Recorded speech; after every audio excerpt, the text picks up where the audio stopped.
স্বাস্থ্যই সকল সুখের মূল, আর এই মূলে যখন আঘাত পড়ে তখন আমরা সাধারণ মানুষ হয়ে উঠি প্রতিবাদী। যে ঢাকা মেডিকেল বাংলাদেশের সর্ববৃহৎ সরকারি হাসপাতাল, যে হাসপাতালে ঢাকা শহর সহ দেশের বিভিন্ন প্রান্ত থেকে সাধারণ মানুষরা আসেন তাদের স্বাস্থ্য সেবা নিতে, আর এই সেবা নেওয়ার ক্ষেত্রেই হয় বিভ্রান্তি।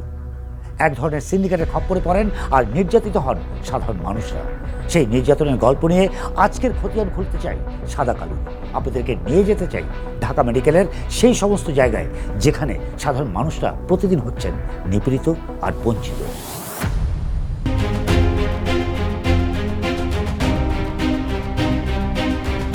প্রতিটি মানুষ চায় তার যোগ্য সম্মান আর ন্যায্য অধিকার নিয়ে এই সমাজে বেঁচে থাকতে। মানুষের যে কয়টি মৌলিক অধিকার রয়েছে তার মধ্যে চিকিৎসা অত্যন্ত গুরুত্বপূর্ণ। সুস্থভাবে বেঁচে থাকতে আমাদের কম বেশি সবারই চিকিৎসকের দ্বারস্থ হতে হয়, আর আমাদের সেই কাঙ্ক্ষিত চিকিৎসকের দেখা মেলে বিভিন্ন চিকিৎসা কেন্দ্রে। আমাদের মধ্যে আমরা যারা বিত্তবান অনেকেই তারা প্রাইভেট ক্লিনিকেই বাড়তি অর্থের বিনিময়ে আমরা আমাদের কাঙ্ক্ষিত চিকিৎসকের সেবা ক্রয় করি অতি সহজে। অথচ যারা নিম্ন আয়ের কিংবা মফস্বল থেকে আসেন নিজের কিংবা প্রিয়জনের একটু উন্নত সেবা নিতে, তাদের সরু ললাটে জোটে সরকারি হাসপাতালে লাঞ্ছিত অবহেলা। ঢাকা মেডিকেল কলেজ হসপিটাল তেমনই এক চিকিৎসা দানকারী সেবামূলক প্রতিষ্ঠান। 10 জুলাই 1946 ঢাকার তৎকালীন নবাবরা প্রথম অনুভব করলেন ঢাকার এই অঞ্চলের অসহায় এবং নিম্নবিত্ত মানুষদের চিকিৎসার জন্য একটি ডেডিকেটেড হাসপাতাল দরকার। আর তাই তো তারা আর্থিক সহযোগিতা এবং পৃষ্ঠপোষকতায় তৈরি করলেন এই ঢাকা মেডিকেল কলেজ হাসপাতাল, যে হাসপাতাল আজ ব্যাপক পরিসর লাভ করেছে। শুধু ঢাকায় নয়, গোটা দেশের অসহায় এবং নিম্নবিত্ত মানুষরা এই হাসপাতালে এসে চিকিৎসা গ্রহণ করেন। কিন্তু অভিযোগ উঠেছে এই হাসপাতালে রয়েছে অনিয়ম এবং দুর্নীতি। একটিমাত্র ভবন নিয়ে পথ চলা শুরু করা ঢাকা মেডিকেল কলেজ ও হাসপাতালের নিজস্ব প্রায় 25 একর জমিতে বর্তমানে রয়েছে বিভিন্ন স্থাপনা, কলেজ ভবন, অডিটোরিয়াম, পরমাণু চিকিৎসা কেন্দ্র, ছাত্রছাত্রী হোস্টেল, বার্ন ইউনিট ইত্যাদি। শুরুতে হাসপাতালে ভবনেই প্রথম ও দ্বিতীয় বর্ষের ক্লাস হলেও 1955 সালে একাডেমিক কার্যক্রমের জন্য বর্তমান কলেজ ভবনটি নির্মিত হয়। এতে বেসিক সাবজেক্টগুলোর জন্য স্থান বরাদ্দের পাশাপাশি আরও কিছু স্থাপনা রয়েছে। 28টি বিভিন্ন বিভাগ এবং হাসপাতালে 42টি ওয়ার্ডে 234 জন ডাক্তার, 200 জন ইন্টার্নি ডাক্তার, 560 জন নার্স এবং 1100 জন অন্যান্য কর্মচারী নিয়োজিত আছে এই প্রতিষ্ঠানে। প্রায় 2300 শয্যার এই হাসপাতালের কর্মচারীদের দায়িত্বে অবহেলা, অর্থের বিনিময়ে সুযোগ প্রদান সহ রয়েছে নানা অভিযোগ। গোপনে প্রকাশ পায় গোপন তথ্য। ঢাকা মেডিকেল যেন রাতের আধারে ভিন্ন রূপে তার খোলস বদলায়। কতিপয় অসাধু কর্মচারী তাদের স্বার্থ হাসিলে রোগীদের আত্মীয় স্বজনদের করে ফেলেন জিম্মি। তাদের আগ্রাসী আচরণে রোগী নিয়ে ছোটাছুটি করলেও শেষমেশ চিকিৎসা না পেয়ে পরিণতি হয় মৃত্যুর পূর্ব প্রহরে স্বার্থলোভী মনুষ্য হায়নার ছোবলে আহত রোগীর মৃত্যুর পরেও এতটুকু ছাড় মেলে না তার প্রিয়জনের। লাশ দিতে হাসপাতালেই চলে অ্যাম্বুলেন্সের উচ্চ মূল্যের দর কষাকষি। জরুরি প্রয়োজনের জন্য রয়েছে অ্যাম্বুলেন্স সেবা। আপনার প্রয়োজনে আপনি যে কোনো স্থানে রোগীকে অ্যাম্বুলেন্সে নিতে পারেন, আর অ্যাম্বুলেন্সে নেওয়ার জন্য রয়েছে দূরত্ব অনুযায়ী নির্ধারিত ভাড়া। কিন্তু তা শুধু এখানে কাগজের নিয়ম মাত্র। গভীর রাতে নিস্তব্ধতা ভেঙে অ্যাম্বুলেন্সের সাইরেনের করুণ শব্দে যখন প্রিয়জনের বুকের পাঁজর ভাঙার কান্না ঝরে, তখনও এসব পাষাণ হৃদয়ে যেন মানবতার পাথর গলে না। এখানে সহানুভূতির সুর বাজে না, উল্টো অসুরের মনের হুঙ্কার শুনে নিষ্পেষণের ষড়যন্ত্র। ঢাকা মেডিকেলে রোগীর প্রয়োজনে রয়েছে হুইল চেয়ার। এখানে বলা আছে রোগীর প্রয়োজনে হুইল চেয়ার ব্যবহার করতে হলে বিনামূল্যে আপনি পাবেন, কিন্তু এখানকার চিত্রটি ভিন্ন। আপনাকে হুইল চেয়ার ব্যবহার করলেই আপনাকে গুনতে হবে নগদ অর্থ। এখানে রয়েছে হুইল চেয়ার নিয়ে এক বিশাল সিন্ডিকেট।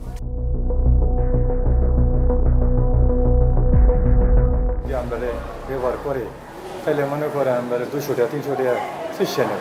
আমি আসছি মোটামুটি মনে হয় 500-700 টাকা লাগছে। 500-700 টাকা দিয়ে ফেলেছেন। মুমূর্ষু রোগী যখন খুব প্রয়োজন তার একটি ট্রলি আপনি পাবেন না। আপনাকে ট্রলি পেতে হলে সেখানে টাকার ব্যাপার, আর এই টাকা যদি আপনি না দিতে পারেন ট্রলি আপনি পাচ্ছেন না। রয়েছে এই ট্রলি নিয়েও সিন্ডিকেট।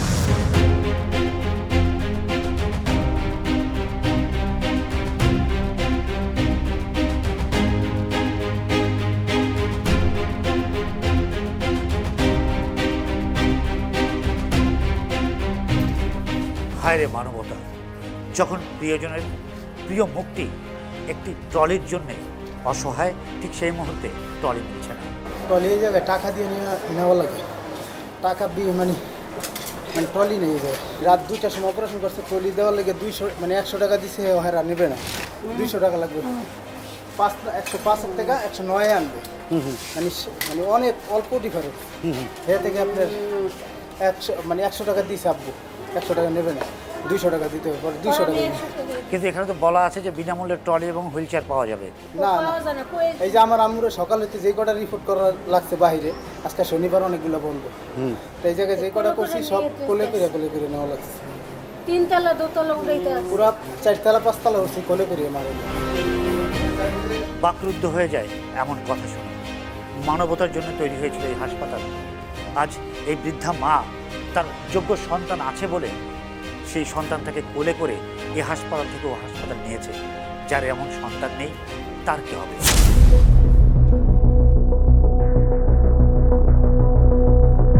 এই যে হুইল চেয়ারে কলাগুলো নেওয়া হচ্ছে, বিস্কিটগুলো নেওয়া হচ্ছে, তো এটা কি নিয়ম আছে হুইল চেয়ার নেওয়ার? কিরকম থাকলে কিভাবে নেবে? নিয়ম আছে বলে কি নিতেছে?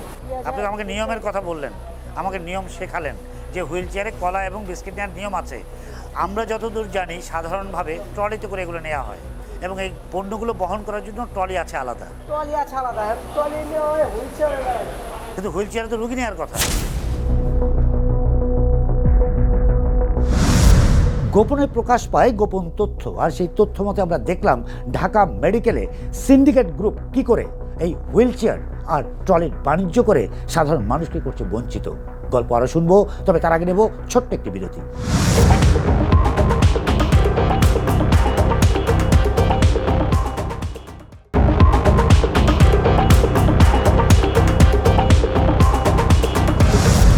বিরতি থেকে ফিরে আবারও যাব ঢাকা মেডিকেলে।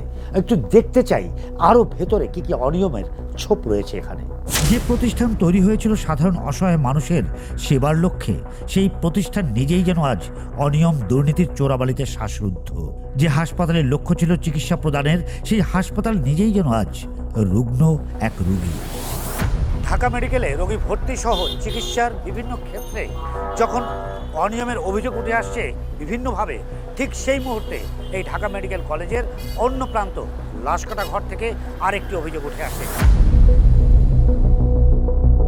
ওয়ার্ড আর রোগীদের এমন অসহায় অবস্থা যখন হাসপাতালের ভেতরে, তখন আপনাদের একটু নিয়ে যেতে চাই হাসপাতালের অন্য প্রান্তে, যেথায় রোগীর অবহেলার অবজ্ঞায় আমাদের অভিসম্পাদ দেয় প্রতিদিন প্রতিনিয়ত জ্ঞাত আর অজ্ঞাত ডেড বডি।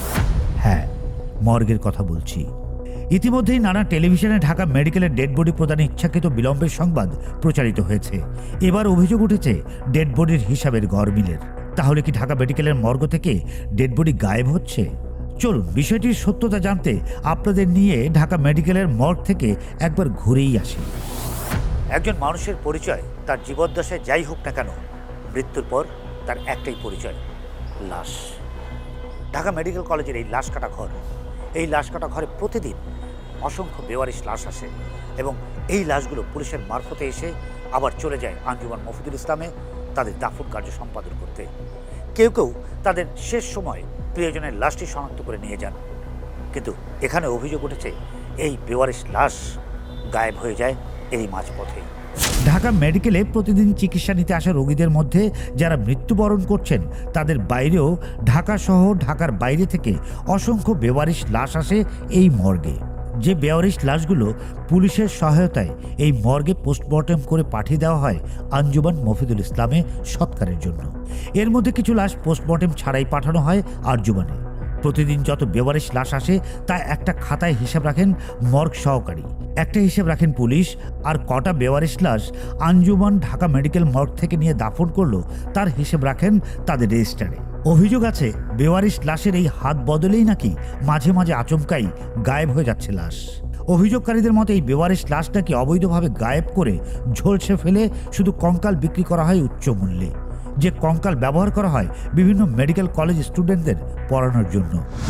ঢাকা মেডিকেলে আসা বেওয়ারিশ লাশের যথার্থ হিসেব মিলবে দুটি জায়গায়, একটি হলো আঞ্জুমান মফিদুল, আরেকটি হচ্ছে ঢাকা মেডিকেলের মর্গ বিভাগ। মর্গ সহকারী সিকান্দার আলী আমরা যার মুখোমুখি হয়েছিলাম এবং দেখতে এবং জানতে চেয়েছিলাম 2022-এর জানুয়ারি মাসে মোট কতটি বেওয়ারিশ লাশ তারা রিসিভ করেছেন আর কতটি বেওয়ারিশ লাশ তারা আঞ্জুমান মফিদুলে পাঠিয়েছেন। আমরা এবার মুখোমুখি হতে যাচ্ছি সিকান্দার আলী সাহেব। প্রথম বছর 1 থেকে শুরু হবে আমাদের। এই যে 22, এই যে 22 পল্টন, ঠিক আছে? তা আপনি সাদা একটা কাগজ নেন, আপনি একটু লেখা শুরু করেন। আচ্ছা, আমার কাছে হ্যাঁ, একটু লেখেন। 70, তারপর লেখেন 82। এই যে এরকম বইগুলো আমাদের মেনটেন, দেখছেন? 27 পরে যে 88-এর খাতাটা আনেন একটু, ধরে নিয়ে যান। থাকবে না? না না, এগুলো দরকার নেই। হ্যাঁ, এগুলো আর দরকার নেই। 1 জানুয়ারিতে আপনি কটা গেছে? এই যে আমি এক শেষ করে নিই, রাখেন আপনি। হ্যাঁ,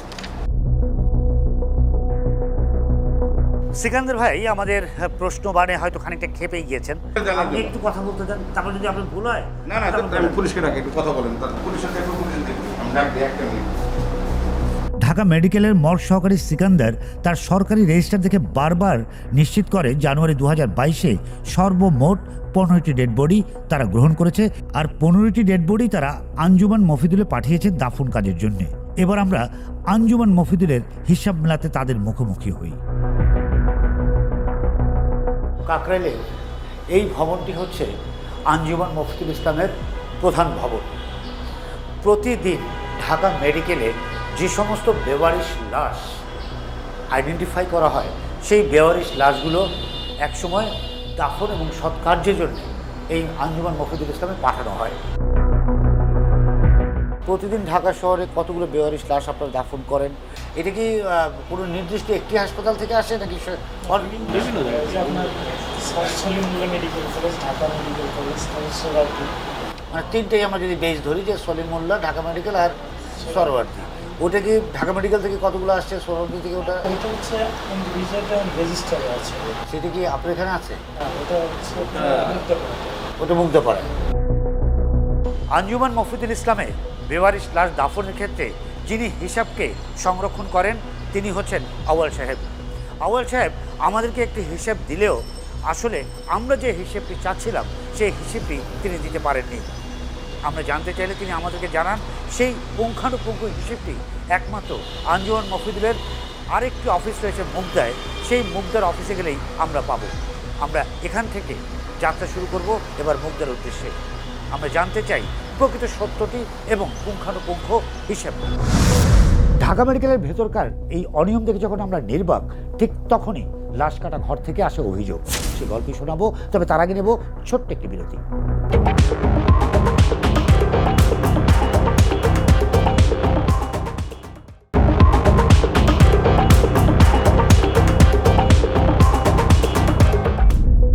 আঞ্জুমান মফিদুল ইসলামের দায়িত্ব হচ্ছে যে সমস্ত লাশ বেওয়ারিশ হিসেবে চিহ্নিত হয় ঢাকা মেডিকেলে, সেই সমস্ত লাশকে তারা দাফন করেন।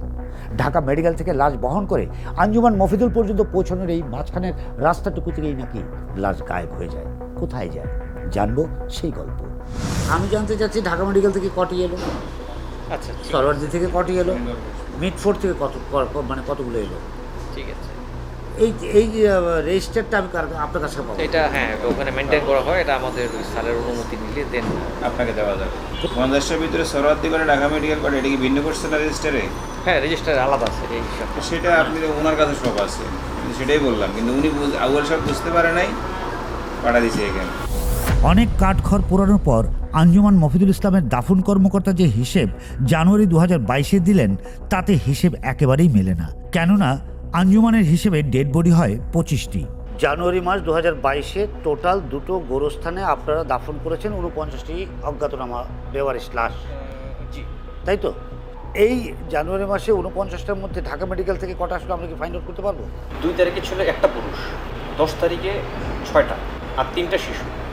6 পুরুষ, 3টা শিশু, 3 শিশু। হ্যাঁ। দেন 11 তারিখে ঢাকা মেডিকেল মর্গ পল্টন থানা থেকে একটা মহিলা, এক মহিলা। 22 তারিখে 8টা।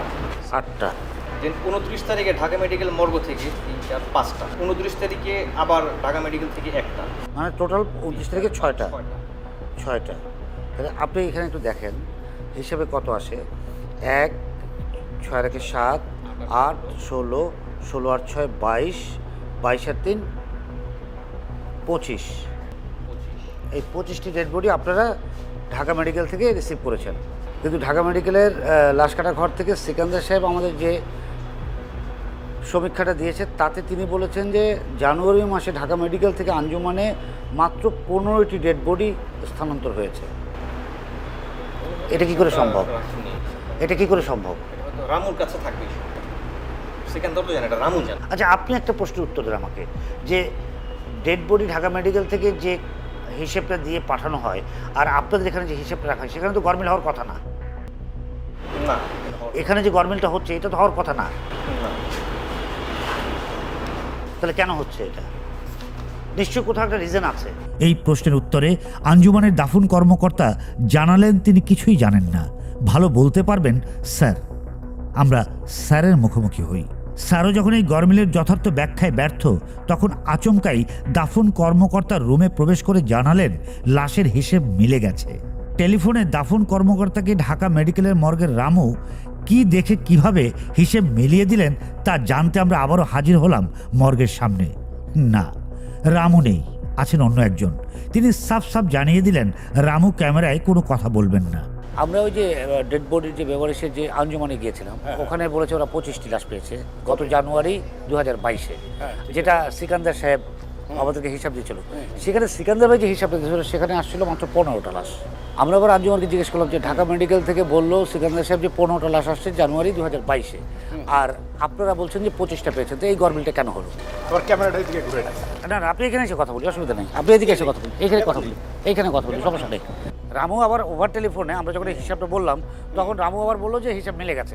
তখন কামরুজ্জামান সাহেব বললো যে রামু বলছে হিসাব মিলছে, আপনাকে যেতে বলছে, রামু কথা বলবে। না, ও নাই, ও তো নাই কেন, মানে ওকে ইন্টারভিউ দিতে পারবে না। না। ঢাকা মেডিকেলের গোটা অঙ্গন ঘুরে একটা কথাই বারবার মনে পড়ে, সর্বাঙ্গে ব্যথা, ওষুধ দেব কোথা। ঢাকা মেডিকেলের যখন এই অবস্থা, তখন আমরা এই প্রতিষ্ঠানের পরিচালক মহোদয়ের কড়ায় নাড়া দিই। ভীষণ জানতে ইচ্ছে করে তিনি কি আদৌ এসব অনিয়মের কথা জানেন, আর যদি জেনেই থাকেন তবে তার প্রতিকারের কি কোনো পদক্ষেপ তিনি নিয়েছেন আদৌ? রোগীদের অভিযোগ আমি বলবো না যে সঠিক না, আমাদের কিন্তু এটা অমূলক না, কিছু কিছু অভিযোগ আছে। বিশেষ করে আমাদের, তবে যেটা বললেন যে হুইল চেয়ার, আমাদের কিন্তু হুইল চেয়ার নাই, আমরা এখানে কোনো হুইল চেয়ার অ্যালাউ করি না।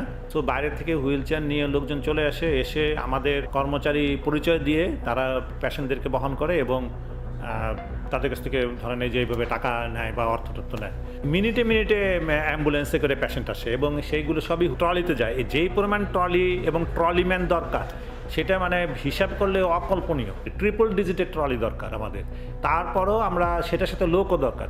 যদি 100টা ট্রলি থাকে, 100টা ট্রলিতে 3 শিফটে কাজ করলে 300 জন লোক দরকার, শুধু ট্রলিম্যান।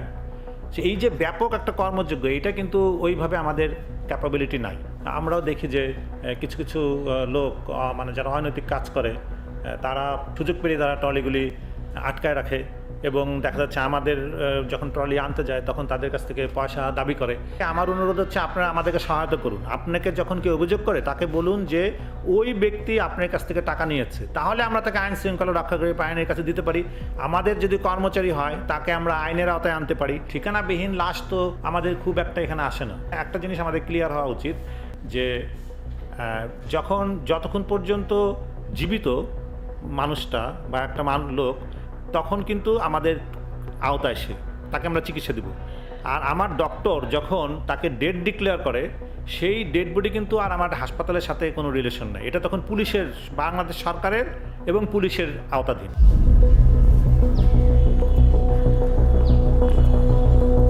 আজও আমি বাতাসে লাশের গন্ধ পাই। ঢাকা মেডিকেল কলেজ হাসপাতালের বেবারিশ লাশ কিংবা ভেতরকার অনিয়ম দুর্নীতি কতটুকু সত্য তা যাচাই করার দায়িত্ব যথাযথ কর্তৃপক্ষের।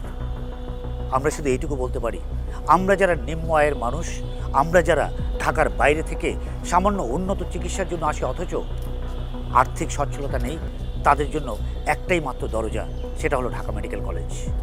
আমরা চাই একটু নিরপেক্ষ এবং একটি সুস্থ ব্যবস্থা, আমরা চাই একটি সুস্থ চিকিৎসা। আর সেইটুকু যদি আমরা পাই তাহলেই আমরা খুশি। এর চেয়ে বেশি আমাদের চাওয়ার আর কিছু নেই। জীবন মানেই অর্থের প্রয়োজন আছে, কিন্তু তাই বলে এভাবে অর্থ উপার্জন করতে হবে মানতেই পারছি না। যারা অন্যায়ভাবে অর্থ উপার্জন করে তার সন্তান কিংবা পরিবারকে খাওয়াচ্ছেন, তাদেরকে আরেকবার স্মরণ করে দিতে চাই। মৃত্যুর পরে আপনার এই পরিবার কিংবা সন্তান কখনোই আপনার এই অর্থের দায়িত্ব নেবে না, ইসলাম তাই বলে।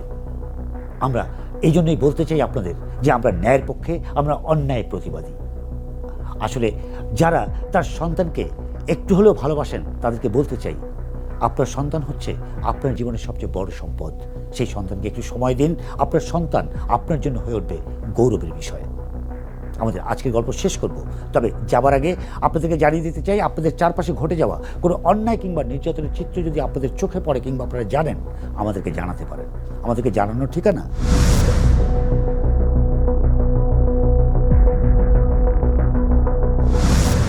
প্রতিদিন আমাদের এই জনপদের কোথাও না কোথাও নতুন এক নির্যাতনের গল্প রচিত হয়।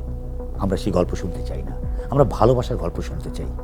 আমাদের আজকে সাদা কালো এখানেই শেষ করব, তবে যাবার আগে বলবো সবাই ভালো থাকবেন, সুস্থ থাকবেন, সুন্দর থাকবেন, আর আপনার চারপাশের যে মানুষগুলো রয়েছে তাদেরকে অবশ্যই ভালো রাখবেন।